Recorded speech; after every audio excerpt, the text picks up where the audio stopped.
You are listening to Uranium Spotlight, your weekly podcast on the forces shaping the global uranium fuel market, sponsored by Purepoint Uranium Group. Uranium Spotlight isn't just a podcast, it's a platform. Visit uraniumspotlight.com, featuring in-depth market briefings, sector analysis, and the free Uranium Investor Foundation series. Essential reading for understanding today's nuclear fuel landscape. If uranium matters to you, you're in the right place. And now, your host, Chris Frostad. It's February 24, 2026, and this week on Uranium Spotlight, a major Kazakh supply deal with India, renewed uncertainty out of Niger, Canadian mine approvals advance, and Orano reports its 2025 financial results. The uranium spot price closed last week at $89.05 a pound U3O8, down modestly from the prior week's $89.75 open. While the spot market was relatively stable on the surface, the more important move occurred in the term market.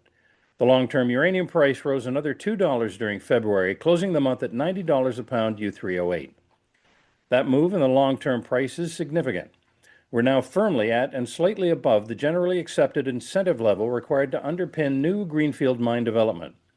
The upward drift in term pricing suggests that utilities are continuing to prioritize security of supply and duration over marginal price negotiations. Trading activity last week reflected a market that remains thin. Available discretionary supply continues to be limited, particularly as producers increasingly signal a preference to allocate output to long-term commitments rather than opportunistic spot sales. Financial participation remains a factor, but the tone has shifted towards structured utility procurement rather than short-term positioning. At the same time, geopolitical developments continue to frame the supply-side narrative. Events in Kazakhstan and Niger reinforce the notion that above-ground inventories and politically stable production are becoming increasingly valuable.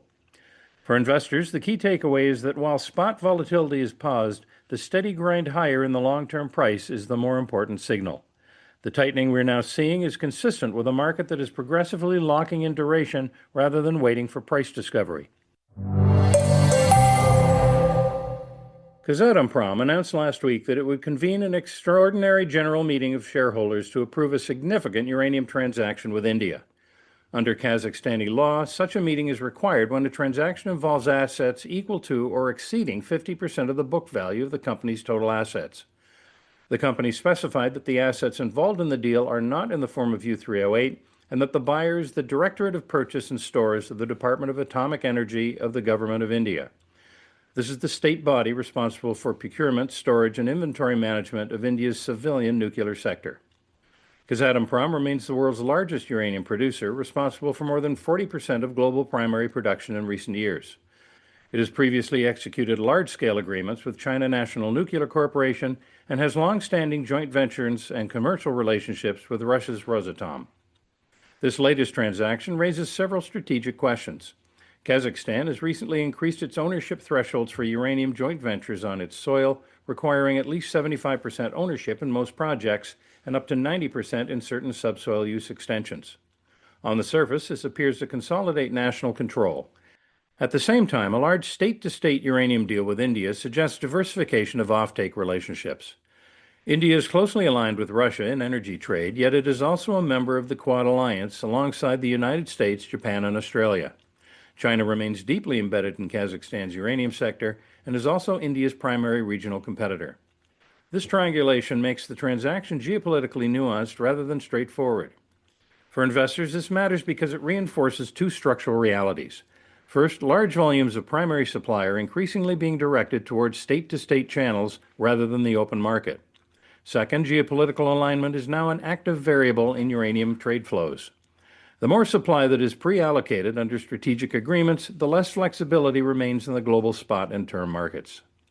If you want to understand the structural mechanics behind this, the full analysis is found in our Uranium Spotlight briefings at uraniumspotlight.com. Niger, once among the top 5 uranium-producing nations globally, continued to shape headlines last week following its earlier seizure of uranium material and mining assets from Orano. The government has indicated that it intends to return 63.4% of the seized stockpile to Orano. At the same time, it announced plans to sell more than 2 million pounds of U3O8 from the remaining inventory to overseas clients. Additional material, reportedly also in the range of more than 2 million pounds, remains stored at the airport under heavy guard. Security conditions in the country remain fragile. In late January, the Niamey airport was attacked by coordinated gunmen reportedly affiliated with the Islamic State of Sahel. The combination of political instability, militant activity, and disrupted mine operations creates a highly uncertain operating environment. Importantly, Niger's producing mines remain largely inactive. Restarting uranium mines after prolonged shutdowns is operationally and financially complex. Skilled labor disperses, equipment degrades, and permitting and financing hurdles multiply. While the immediate sale of stockpiled material may introduce incremental pounds into the market, these are finite volumes. They do not represent a resumption of sustainable primary production. For investors, this matters because stockpile liquidation is not the same as durable supply. Niger's situation underscores the fragility of certain supply sources and reinforces the premium attached to politically stable jurisdictions. Once above-ground inventories are sold, they're gone. The long-term supply gap remains unresolved. Two major Canadian uranium developers, Denison Mines and Paladin Energy, received significant regulatory approvals last week for projects in Saskatchewan's Athabasca Basin. Denison's Phoenix project, which will employ in-situ recovery methods, secured its final regulatory approval. Phoenix is notable as the first ISR uranium project approved in Canada. ISR, widely used in Kazakhstan, allows for lower capital intensity and potentially shorter construction timelines where geology permits. The project is expected to produce approximately 3.4 million pounds of U3O8 a year once operational. Paladin's Patterson Lake South project, formerly owned by Fission Uranium before its acquisition by Paladin, also advanced through the approval process. The project is projected to produce approximately 9.1 million pounds annually at full capacity. The final mining method has not yet been formally confirmed, though open-pit development has been contemplated. These projects join NextGen's Rook I development in the Athabasca Basin, which is targeting up to 30 million pounds a year and is currently progressing through hearings at the Canadian Nuclear Safety Commission. Collectively, these approvals represent meaningful forward motion for Canadian supply. However, permitting is only one stage in the development cycle.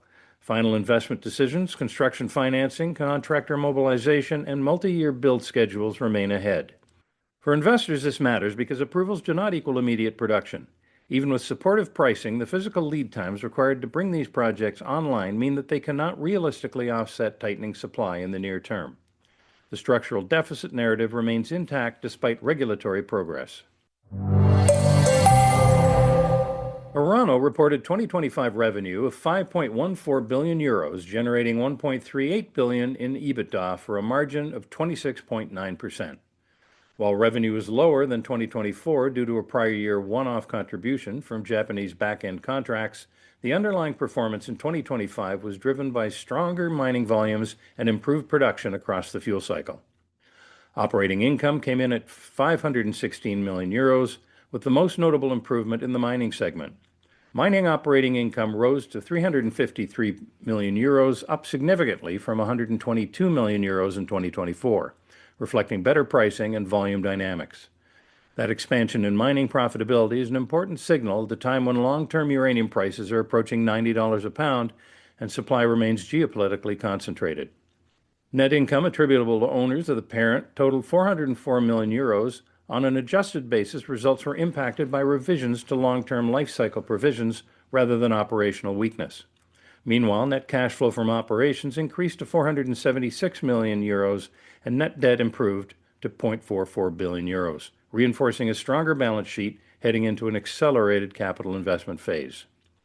Orano also ended the year with a 34.2 billion euro backlog, representing nearly 7 years of revenue visibility. In an environment where utilities are extending contract duration and prioritizing secure Western supply chains, that level of contracted business provides meaningful stability. For investors, the key takeaway is this. Higher uranium prices are now translating into tangible mining margin expansion and cash generation for established producers. Integrated fuel cycle players with scale, backlog visibility, and balance sheet strength are positioned to benefit as utilities continue to lock in long-term supply. You've been listening to Uranium Spotlight, your weekly podcast dedicated to the latest developments shaping the uranium fuel market and its role in the global energy landscape, sponsored by Purepoint Uranium Group. While our passion for the sector is undeniable, nothing discussed here should be considered investment advice. Our mission is to provide a clear, balanced view of the forces influencing uranium prices and the nuclear fuel cycle.